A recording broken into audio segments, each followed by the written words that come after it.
పోయిన వారము మనం చూసాము 12వ వచనం నుండి 19వ వచనం వరకు అదంతా కూడా ఒక వాక్య భాగంలో వస్తుంది. కానీ సమయము మనకు సరిపోలేదు కాబట్టి మనము 16వ వచనం వరకు చదువుకొని అక్కడనే మనము వదిలేసాము.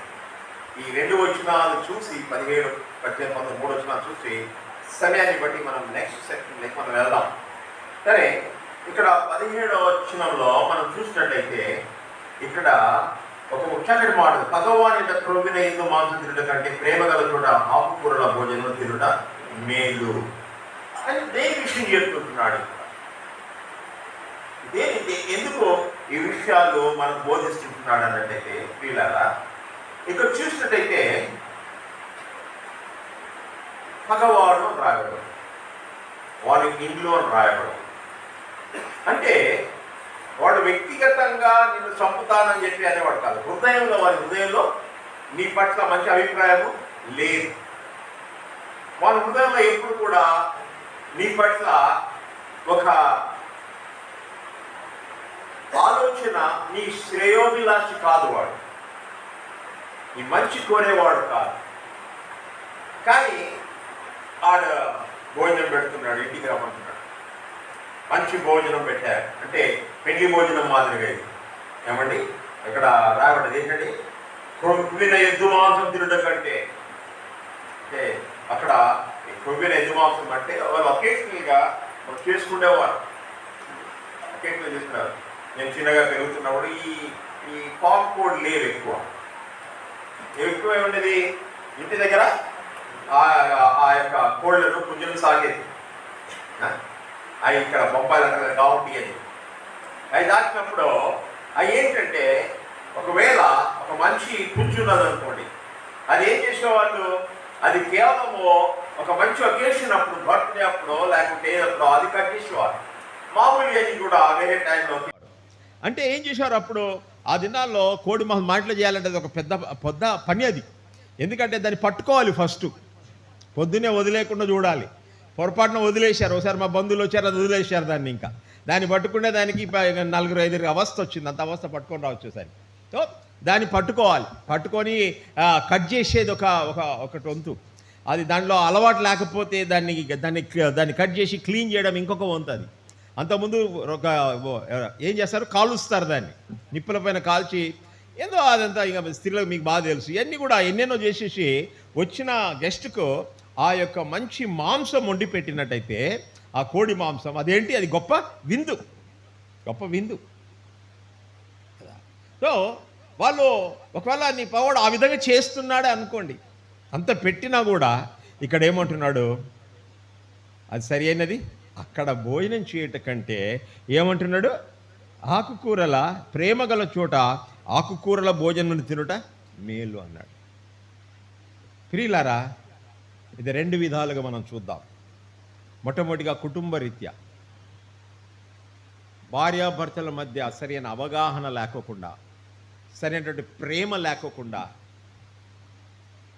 మీరు ఎంత స్పెషల్ చేసి పెట్టినా ఏమండి దానికి ఒక విలువ లేదు. ఎందుకంటే అది ప్రేమ లేదు దాంట్లో. ఒకవేళ వండి అంటే పెట్టేసేసి నాకు ఆకలి నేను దీనిలే అంటారు కొంతమంది కదా, అది కూడా సరైనది కాదు. ప్రేమ ప్రాముఖ్యం. ఆ ప్రేమ అనేది మన ఇంట్లో ప్రారంభం కావాలి, మన పిల్లల మధ్య ప్రారంభంగా కావాలి. సరే, ఆ తర్వాత భగవాన్ అంటే ఇక్కడ భగవాన్ అంటే ఏంటంటే నీ హృదయంలో నువ్వు సరి అయినటువంటి సంబంధము కలిగి ఉండాలి, రైట్ రిలేషన్షిప్ ఉండాలి ఎప్పుడే కానీ. అది బాహ్య విషయాల కంటే, గొప్ప విషయాల కంటే సరి అయినటువంటి విషయము చాలా ప్రాముఖ్యమైనది. అదే మన చర్చలో కూడా చేస్తాం. మీరు ఉండేది మేము చాలా అప్రిషియేట్ చేస్తాం, మీరెంతో పరిచర్య చేస్తారు, మీరెంతో ఇది చేస్తారు. కానీ దాంతోపాటు కూడా గౌరవం అనేది ఉండాలి, దాంతోపాటు అనేది ప్రేమ అనేది ఉండాలి. అది లేకపోతే అది లాభం. ఆకుకూరలు అంటే కొంతమంది అనుకోవద్దు, ఆ మాంసం తినొద్దు, బైబిల్ శాకాహారం అని చెప్తుంది అనొద్దు. అది కాదు ఇక్కడ చెప్పేది. ఇక్కడ పోలుస్తూ ఉంటున్నారు. ఇక్కడ ఇక్కడ రిలేషన్షిప్ మనకు చూస్తుండే. దయచేసి 17వ అధ్యాయం మొదటి వచనం చూసినట్టయితే, రుచి అయిన భోజన పదార్థములు ఉన్నను కలహములతో కూడిన యుండిన ఇంట నుండుట కంటే నెమ్మదికి కలిగి ఉండి ఒట్టి రొట్టె ముక్క తినుట మేలు. అమ్మా, నువ్వు ఎప్పుడు ఇంట్లో గొడవ పెట్టుకొని నేను నీకు ఏంటి ఏది గోంగూర పచ్చడి చేసిన పెట్టే కూడా లాభము లేదు, బిర్యానీ వండినా అంటే కూడా లాభము లేదు. No no no, sorry. నీ హృదయం చక్కగా ఉండాలి. అంటే ఇక్కడ దేని గురించి మాట్లాడుతున్నాడు? రిలేషన్షిప్, సంబంధము, ఒకరు ఆ అనుబంధం అనేది చక్కగా ఉండాలంటుండే. 21వ అధ్యాయం 19వ చూద్దామండి. 21వ అధ్యాయము 19వ వచనంలో మనం చూసినట్టయితే, ఇక్కడ ప్రాణము విసికించు జగడగొండి దానితో కాపురము చేయట కంటే అరణ్య భూమిలో నివసించుట మేలు అంటున్నాడు.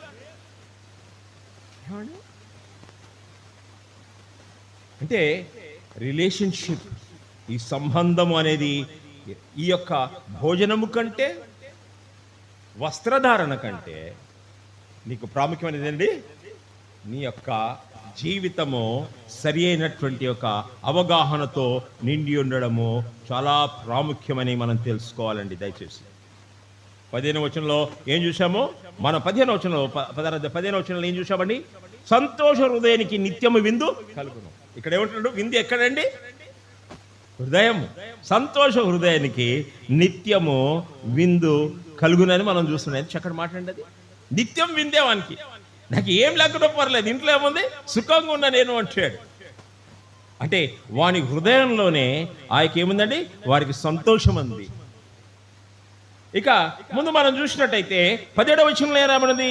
ప్రేమ గల చోట ఆకుకూర భోజనం తినుట మేలు అంటున్నాడు. అంటే ఏంటండి? ఇక్కడ ఉన్నట్టయితే ఇక్కడ మనం ఇతరులతో ప్రేమ కలిగి ఉండాలి. మొట్టమొదటి మన హృదయంలో ప్రేమ అనేది ఉండాలి. ఇతరులతో ఒకరి పట్ల అనురాగము, ఆ ప్రేమ అనే ఆ యొక్క సంబంధం అనేది ఉండాలి. ఇక ముందు చూసినట్టయితే మనం చూసినట్టయితే ప్రియులారా, ఇక్కడ ఈ విషయంలో మనము గమనించినట్టయితే ప్రేమగల హృదయము, ప్రేమగల సంబంధము, ప్రేమగల విషయాల గురించి మనతో మాట్లాడుతూ ఉంటున్నాడు. 16 నెమ్మది లేకుండా విస్తారమైన ధనము కంటే యెహోవా యందు భయభక్తితో కూడా కొంచెం కలిగిండుట మీరు అది పోయిన వారం మనం చూశాం కదండి. అదే ఇక్కడ చెప్తున్నది ఏంటంటే ప్రియులారా, మనము మన సంబంధాలు సరైన రీతిగా ఉండాలని దేవుడు చెప్తాడు. అది ఇంట్లో ఆరంభం కావాలి, అది సంఘములో అది రావాలి, అది అక్కడి నుంచి ఉంటుంది. కొంతమంది ఏం చేస్తారండి, ఎంతో మంచి హృదయంతో ప్రేమతో వాళ్ళు ఉండి పెడతారు. ఎక్కువ డిషెస్ ఉండరు, ప్రేమతో పెడతారు. అది దాంట్లో ఏముందంటే there is a love in that food, in that meal, in that fellowship. ఆ సహవాసం ఏముంది అక్కడ ప్రేమ అనేది ఉందండి, ప్రేమ అనేది. సరే, ఇక మనము ముందుకు వెళ్ళినట్టయితే ప్రియులారా, 18-19 వచనాల్లో మనం చూసినట్టయితే కోపోద్రేకి గలవాడు ఎగువాడు కలహము రేపును.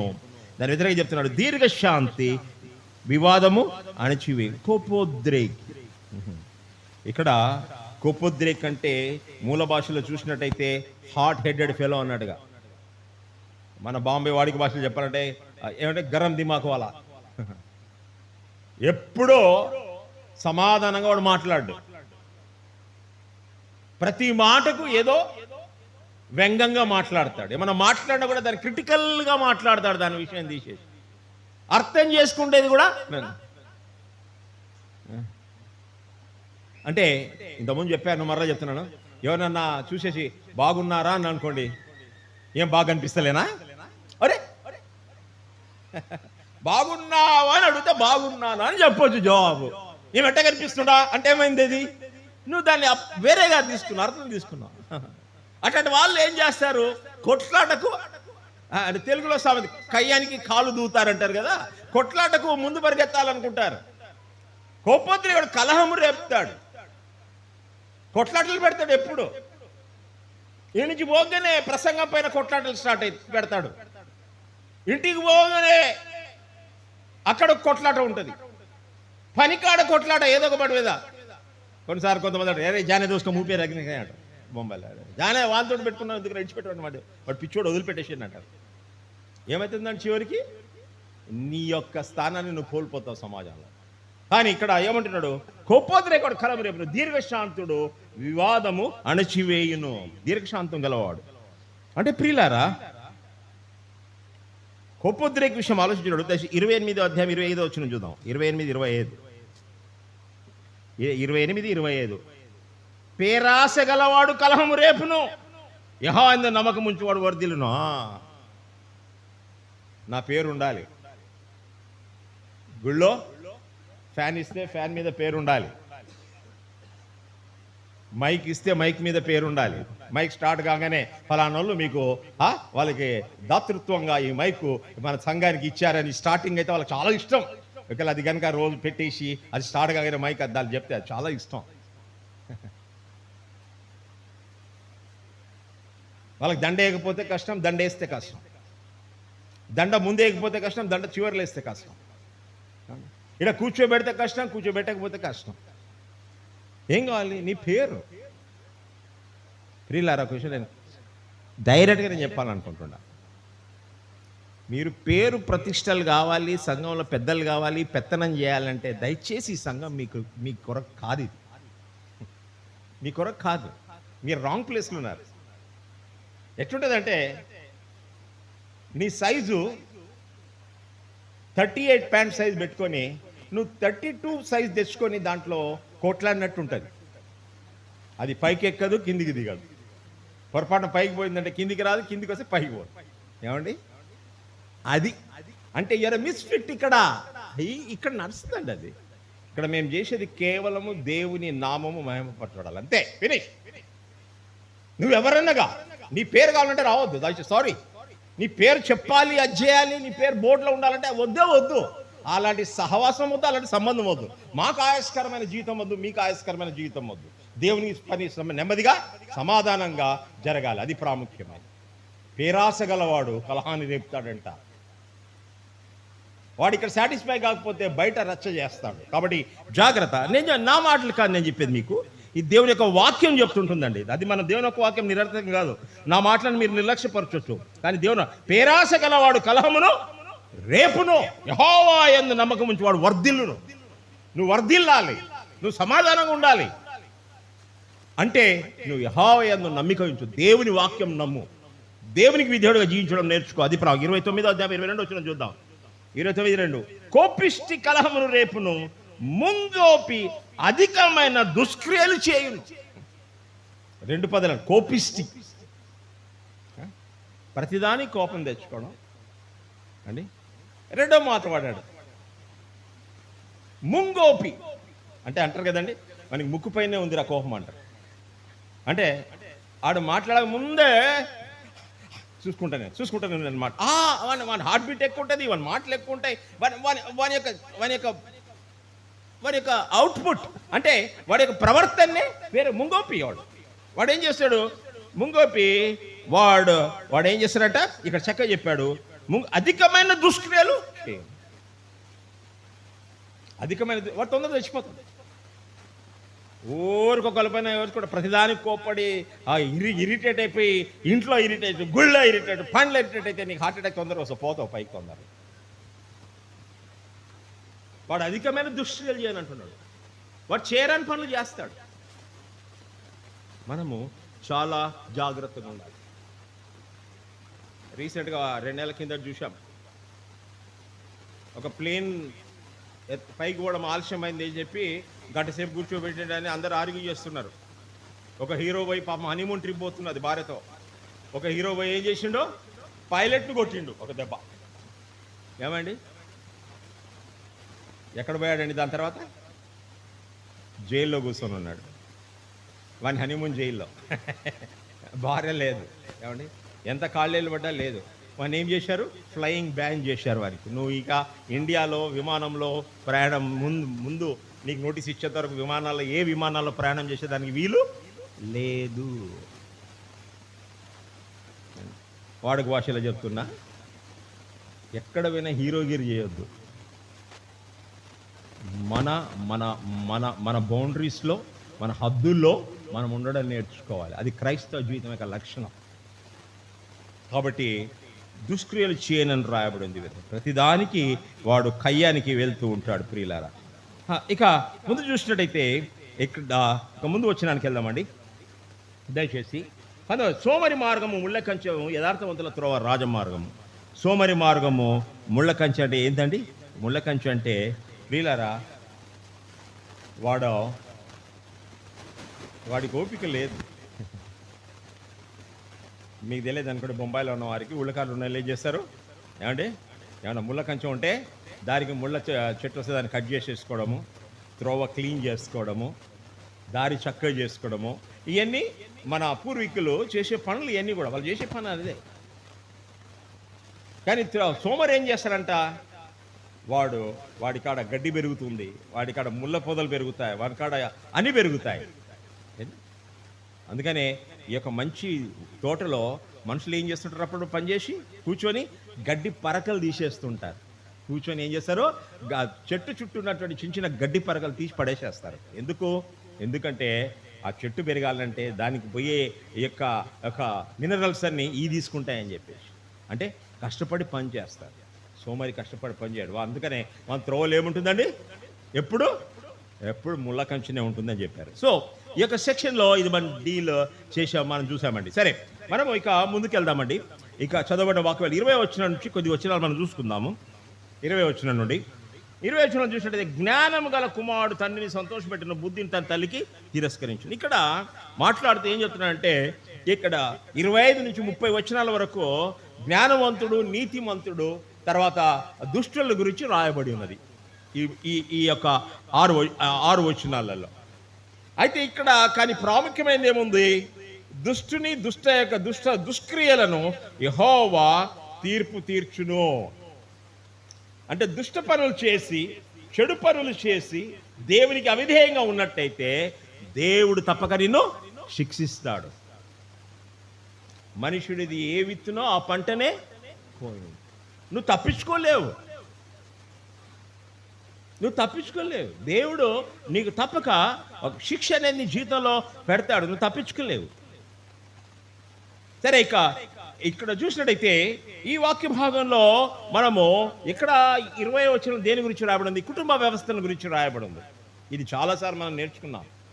కుటుంబ వ్యవస్థలో ఏముంది, ఇక్కడ జ్ఞానం గల కుమారుడు తండ్రిని సంతోషపెట్టును అని రాయబడింది. అంటే ప్రియులారా, ఒక తండ్రి తన కుమారుడు సరైన మార్గంలో వెళ్తున్నట్టయితే ఆ తండ్రికి అదేంటండి సంతోషకరమైన విషయం. యవనస్తులకు ఒక విషయం చెప్తున్నాను. మీ తల్లిదండ్రులు మీకంటే ఎక్కువ జ్ఞానవంతులు కాకపోవచ్చు, మీ అంత చదువుకోలేదు అనుకుంటాను.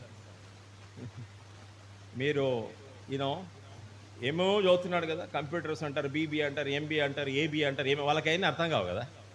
వాళ్ళు అనుకుంటారు బాగా పెద్ద చదువుకుంటున్నారు అనుకుంటారు. కానీ బైబిల్ జ్ఞానం కూడా వాళ్ళకి తక్కువ ఉండొచ్చు.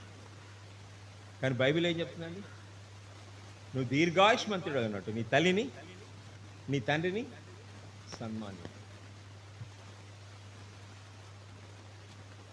ఎవరైతే పిల్లలు, స్పెషల్ వాషినాక బిబ్లికల్ బ్యాప్టిస్ట్ చేసినటువంటి ఈ పిల్లలు కుటుంబ వ్యవస్థలో మీ తల్లిదండ్రులకు గౌరవం ఇయ్యరో,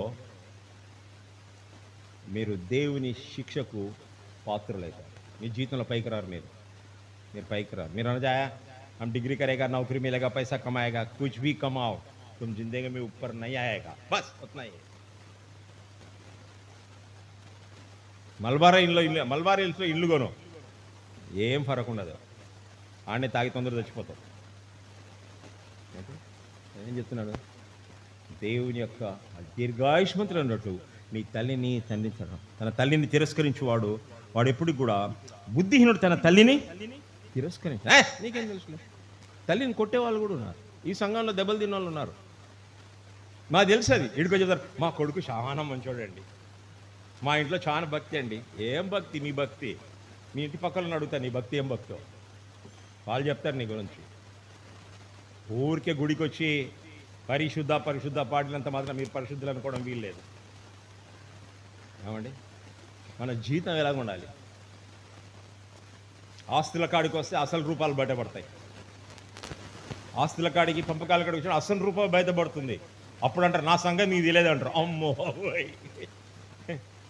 డీకరా నువ్వు చర్చిలో, నువ్వు పాస్టరా? అవును, మా సంఘం ఏమనుకున్నారు, 300 మంది సంఘం. ఆస్తుల కాడికి వచ్చారు, నా సంఘం నీకు తెలియదంటారు. జాగ్రత్త. మా సంఘంలో కొంతమంది ఏం చేశారంటే, ఏదో చర్చికని ఒక చిన్న స్థలం కొనుక్కున్నాం, ఏదో దేవుడు ఇచ్చాడు కొద్ది డబ్బులు స్థలం కొనుక్కున్నాం. మహానుభావులు ఆ స్థలం వాళ్ళ పేరు మీకు చెప్పి, అరే కొన్నది చర్చికి, డబ్బులు ఇచ్చింది వేరే వాళ్ళు, నువ్వేం చేసినావు?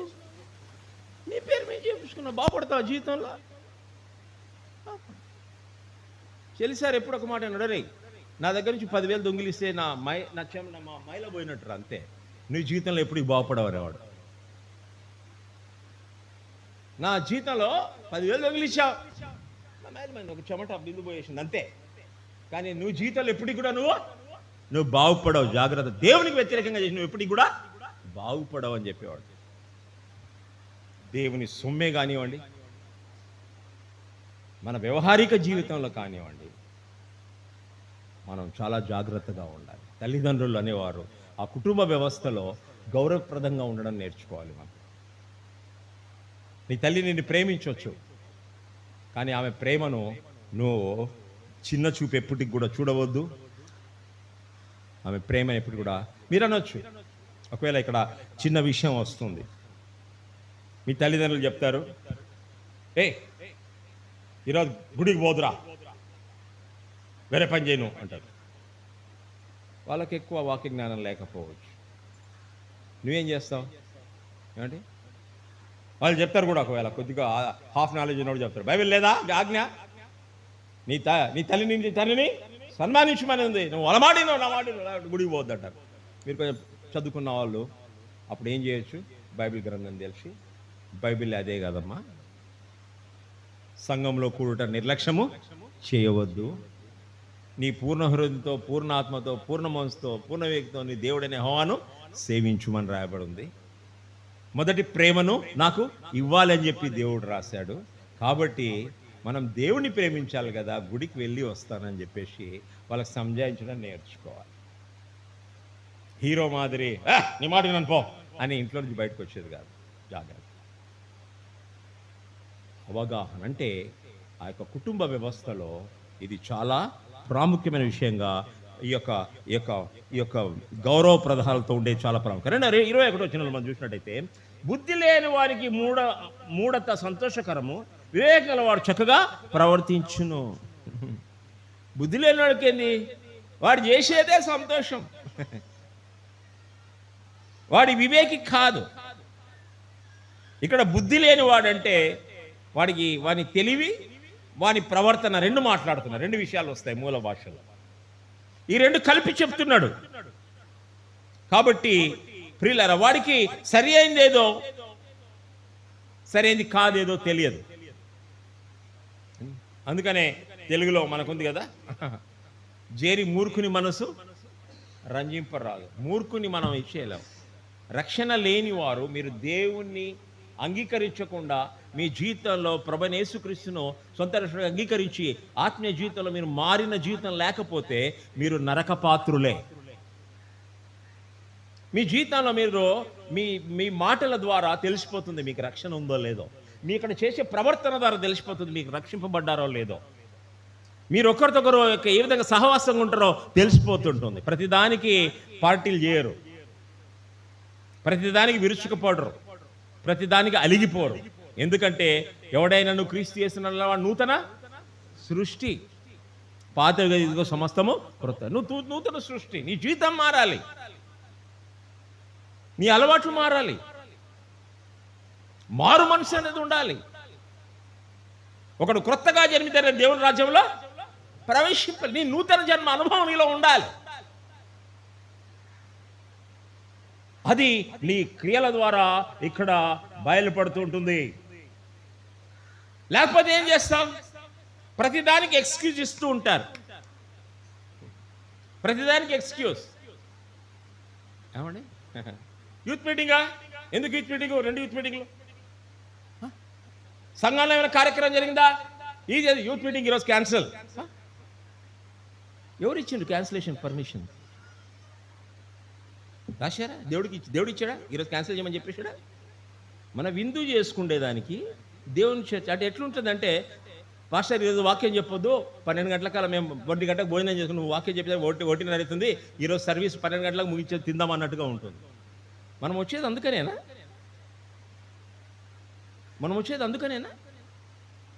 తిను, త్రాగు, సుఖించు, ఆనందంగా పరిగెత్తు, వేరే వాళ్ళని ఆనందపరిచేదానికి దేవుని దుఃఖ పెట్టాలనా? వేరే వాళ్ళ యొక్క కన్వీనియంట్ కోసము దేవుని ఆజ్ఞను ఉల్లంఘించాలనా? దేవుని యొక్క పనిని మనం నిర్లక్ష్యం చేయాలనా? లేదు. దేవుని పని నిర్లక్ష్యం చేసి ఆ భోజనం కూడా ఆ పార్టీ కూడా అవసరం లేదు. ఇంటికి పోయి ఏ ఇంట్లో ఏది ఉంటుంది దీని సంతోషపడేది మంచిది. మీరు పెట్టే బిర్యానీ కంటే అది చేయదు, ఇది చేయదు, అది క్యాన్సల్, ఇది క్యాన్సల్, అది చేయండి. మీకు ఏది ప్రాముఖ్యం? ఇదే వచ్చిన మనకు అన్వయిస్తాయి. బుద్ధి లేని వానికి మూఢత సంతోషకరము. వానికి ఆ మూఢత్వమే హమారా కార్యక్రమం చల్నే కా హై, నా మాట నడసాలి, నేను పెద్దను చిన్నను మధ్యవాడిని, నేను నా మాటే నడసాలి, ఇక వేరేది నడచకూడదు. అదేంటండి? మనం ఎక్కడున్నాం? నీ సంతోషము నువ్వు వివేకి అన్నట్టు దేవుని వాక్యంలో, దేవుని సహవాసంలో, దేవుని యొక్క వాక్యం వెంబడించట్లో అది సంతోషం. నీలో రక్షణ లేదు కాబట్టి, నీలో దేవుని యొక్క వాక్య వివేకం లేదు కాబట్టి నీ నోట్ల నుంచి వచ్చేది ఏంది? అది క్యాన్సల్, ఇది క్యాన్సల్, ఇది క్యాన్సల్, అన్ని క్యాన్సల్. దేవునికి ప్రాధాన్యత లేదు మనకు. మన ప్రాధాన్యత అంతా ఏంది? మనం ఒకరు అమరాన్న. పెళ్ళిళ్ళు కూడా ఇదే, సార్ తొందరగానండి సార్, తొందరగానండి సార్, వెళ్ళిపోతారు. అదే చెప్పలేదా టైంలో? పెళ్ళి 11 గంటల కంటే మీరు స్టార్ట్ చేసేది 12 గంటలకు, 12:30 ముగించాలంటారు. ఎట్లా? అంటే మీ పేరు కొరక జరిగేది అదే. నేను చెప్తాను, ఎక్కడైతే దేవుని వాక్యానికి ప్రాధాన్యత ఉందో అక్కడ నేను కానీ నా యొక్క అనుచరులు కానీ ఉండలేము. మేము అక్కడ ఉండలేము. ఆ ప్లేస్ మాకు కాదు. నో, మాకు పూలదండలేసి శాలువ కప్పుకున్నా పర్వాలేదు, కానీ దేవుని వాక్యానికి మీరు ప్రాధాన్యత అంటే మేము అనాలోచనగా ఆది కాండం నుంచి ప్రకటన వరకు 2 గంటలు వాక్యం చేస్తామని చెప్పడం లేదు. అది కూడా మాకు తెలుసు. ఎందుకంటే ఒక ప్రసంగ శాస్త్రం నుండి అది నేర్చుకోవాల్సి వస్తుంది. ప్రసంగ శాస్త్రంలో నేర్పు ఉంటుంది. ఎక్కడ ఏ సమయంలో ఎంత వాక్యం చెప్పాలనేది నేను నేర్చుకునే వచ్చాను. కాలేజీ చదువుకొని వస్తారు చెప్పేవాళ్ళు. అంటే కెలవరి నుంచి వచ్చేవారు. వాళ్ళు ఏదో ఏ టైం దొరికిందిరా ఇంతమంది అని చెప్పి 2 గంటలు మాట్లాడేది ఏదో సువార్త ప్రకటించి ఏదో వాటిని ముగిస్తారు. నేను చెప్పేది ఏంటంటే ప్రియులారా, మూఢుడికి మూఢత్వమే సంతోషకరం. అది దేవుని వాక్యంలో ఇక్కడ సెలవిస్తుంటున్నారు. సరే, వివేకం గలవాడు చక్కగా ప్రవర్తించు. పెండ్లి గంటలు ముగిస్తారు, భోజనాలు 3 గంటలు అయితే, దాని తర్వాత పార్టీలు మళ్ళీ ఒక 3 గంటలు అయితే. దేవుని యొక్క వాక్యము 15 నిమిషాల్లో ముగించాలనుకుంటాం. నీ సంతోషం ఎక్కడ? Where is your happiness? ఎక్కడ నీ సంతోషం? కొంతమంది సంఘం ఇక్కడ పెట్టుకొని ఎక్కడెక్కడో పెళ్ళిళ్ళు చేసుకొని వచ్చుకుంటారు. నీకు ఆలోచన లేదా?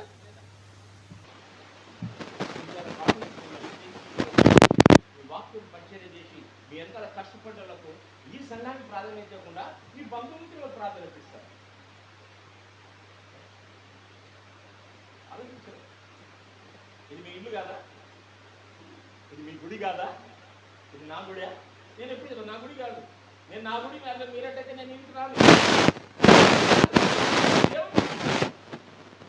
దేవుని మందిరం అని మేము వస్తాం కదా, దేవుని ప్రజలని మేము సాహసం కొరకు వస్తాం. మీకు అంత మాత్రం వివేచన లేదా? అంత మాత్రం ఆలోచన లేదా?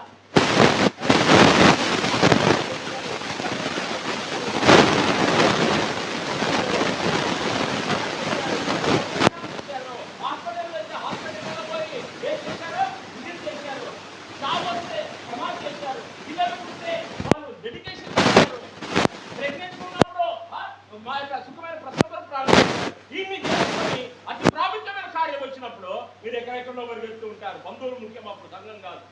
జాగ్రత్త.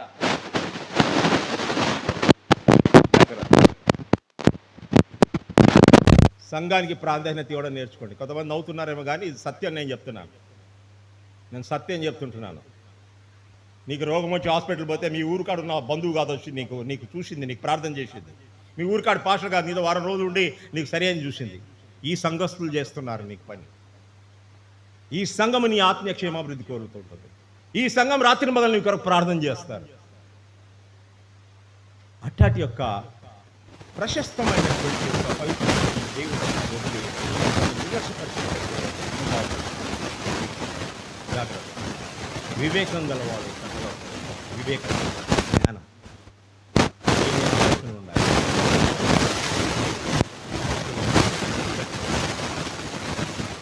మీరు అన్నది ఒక విషయం, గుళ్ళ కాదు కదా సార్ పెళ్లి ఏదో హాల్లో చేసుకుంటున్నారు కదా, ఎక్కడ చేసుకుంటే ఏమన్నది, ఏ హాల్లో చేసినా సంఘక్రమం అనేది. వీళ్ళలో ప్రాబ్లమ్స్ ఎందుకు ఉంటాయి తెలుసా?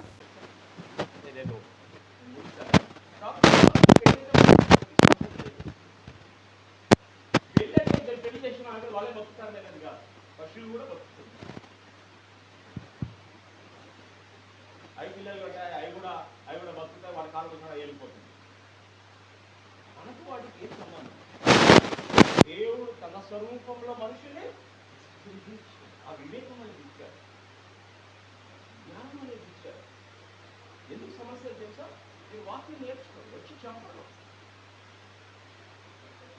పెళ్లి అంటే కుస్కుస్ లోపల పెళ్లి చేసుకొని వచ్చి ప్రార్థన చేశారు, ఇప్పుడు పెళ్లి చేసుకుని వచ్చి ఇరకపోతాం. అందరేమనుకుంటారు, అరే ఏ చెప్పారు హాస్పిటల్ ప్రార్థన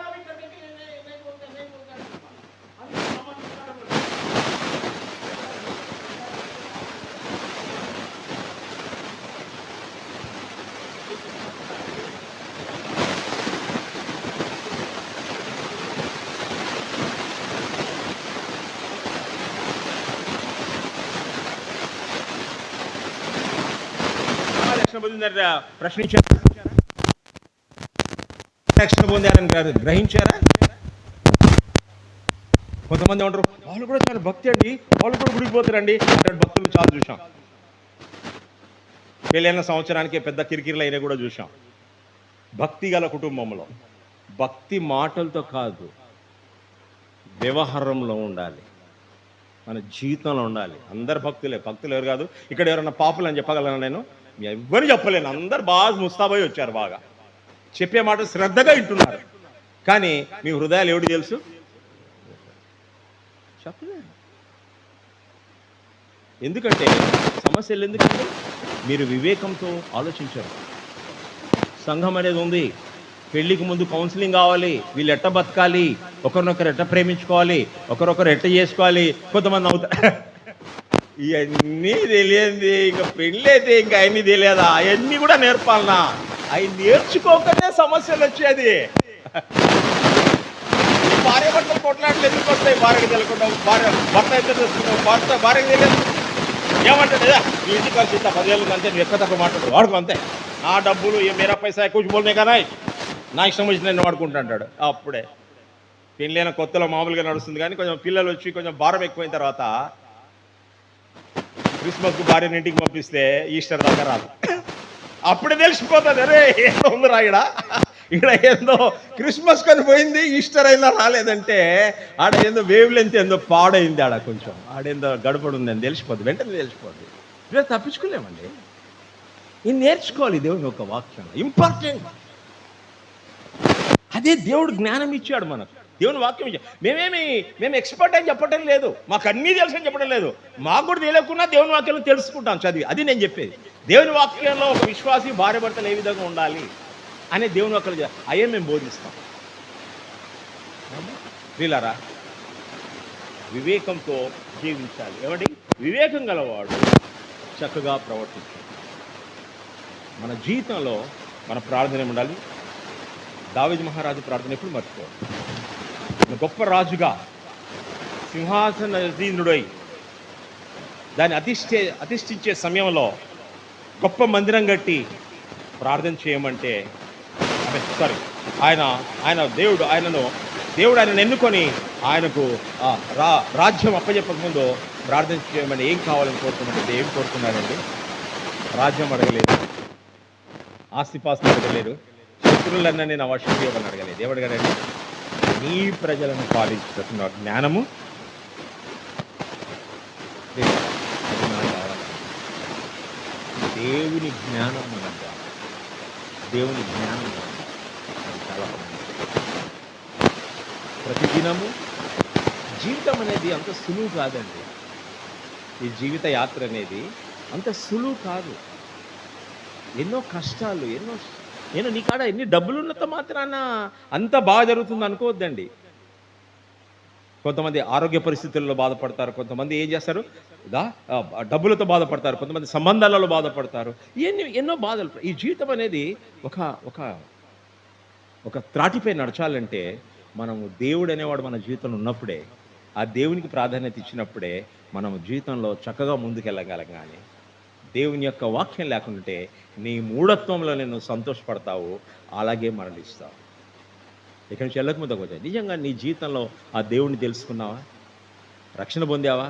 నువ్వు రక్షణ పొందినట్టయితే నీ జీవితంలో దేవుని వాక్యానికి విధేయుడిగా జీవిస్తున్నావు.